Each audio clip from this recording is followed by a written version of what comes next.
Comme nous le craignons dans nos précédentes éditions, le scénario à l'ivoirienne semble dramatiquement se répéter en République centrafricaine. Une fois de plus, la France intervient militairement avec le blanc-seing de l'ONU pour officiellement mettre fin à des massacres de civils et sauver des vies humaines, selon son super président François Hollande et le ministre des Affaires étrangères, le philanthrope Laurent Fabius. Charitables déclarations et louables intentions qui masquent difficilement la responsabilité et surtout l'implication de Paris dans la déstabilisation de ce pays majoritairement chrétien, livré à une rébellion musulmane venue du Nord. Pourtant, pourquoi en effet avoir tant tardé pour intervenir alors que la France maintient sur place une force militaire et ne peut ignorer les affrontements meurtriers opposant depuis de nombreux mois des groupes d'autodéfense de villageois surnommés anti-Balaka ou anti-Machette à l'ex-rébellion Séléka, une alliance de groupes hétéroclites arrivés justement au pouvoir en chassant l'ancien président Bozizé en mars 2012 avec la bénédiction tacite de Paris. Alors, volonté politique ou impuissance diplomatique?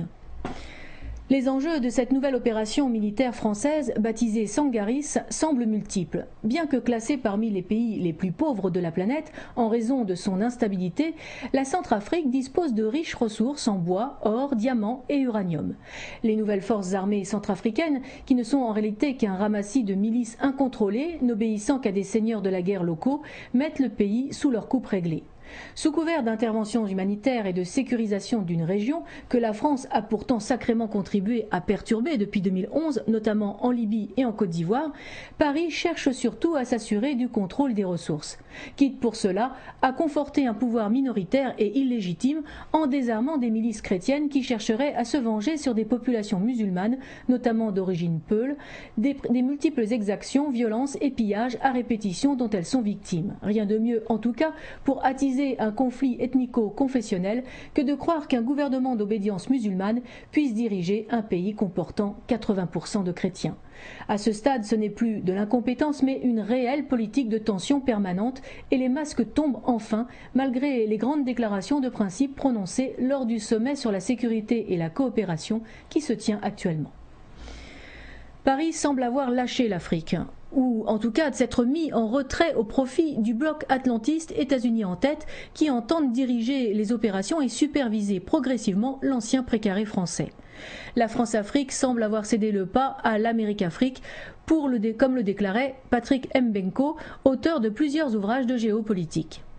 Le projet est dorénavant connu, remodeler le monde en fonction de la nouvelle guerre économique mondiale qui a débuté et dont l'Afrique sera l'un des champs de bataille au propre comme au figuré.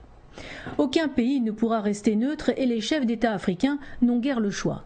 Soit ils alignent leur pays sur les visées atlantistes et ils se maintiennent au pouvoir, soit ils passent outre et ils se retrouvent dans le camp des parias mis à l'index des nations éclairées et s'exposant à des rébellions qui trouveront toujours miraculeusement les fonds nécessaires pour armer et entretenir une troupe de plusieurs milliers d'hommes capables de mettre en échec les armées nationales.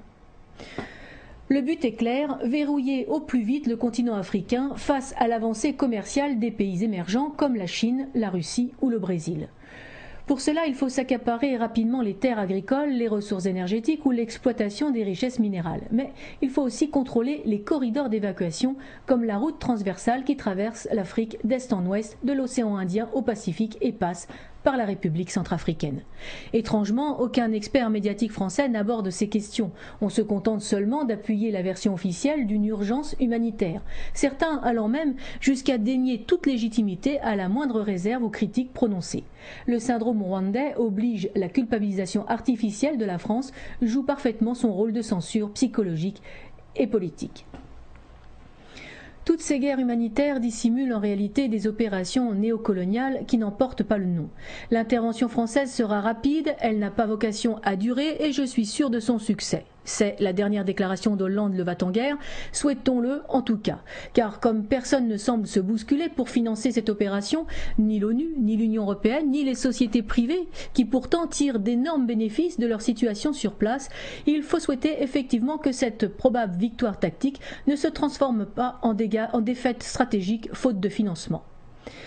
À moins que, comme certains le supputent, Paris ne consente à supporter toute la charge financière. La Hollandie en est réduite à rendre de martiaux services en échange d'une partie de sa dette, de son déficit ou de délais supplémentaires à titre de remerciement dans le cadre des relations économiques et politiques avec l'Afrique, espérant ainsi redorer l'image ternie de M. Bricolage.